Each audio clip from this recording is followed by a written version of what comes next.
विवाह पूर्व संभोग करने द्वारा होता है एभली किसी अद्भुत फायदा। आसतु जानिबा यह विषय। वीडियो तले थिबा सब्सक्राइब बटन को क्लिक करी हम चैनल को सब्सक्राइब करंतु एवं साइड रे थिबा बेल आइकन पर क्लिक करंतु हमारा नुआ नुआ इंटरेस्टिंग वीडियो अपडेट पाइबा पाई।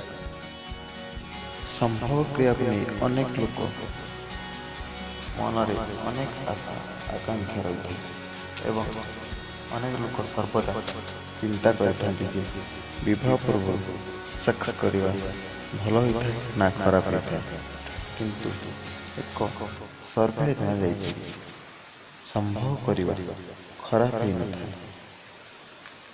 एवं ये कथा को नहीं चर्चा रही कि कौन विवाह पूर्व संभोग करवा भल। यदि आपण किसी जिनिस उचित समय रे करिथांती ताहेले आनंद अलग ही होता है एवं यदि आपण विवाह पूर्व संभोग करिथांती तो यह बेस आनंददायक है। यह द्वारा आपण चिंता करिथांती कि दुहिंक मध्य तालमेल भल हेब दरकार, तेबे जाई आपण संभोग पई पदक्षेप नहीं थांती। संभोग ना केवल शारीरिक रूप मानसिक दुश्चिंता मध्य दूर करिଥାଏ एवं सबु दुश्चिंता संगे संगे दूर होता है।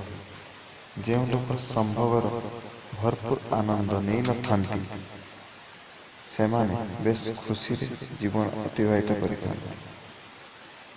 विवाह पूर्व संभोग करे संभोग को नहीं रही डर कमी जाए।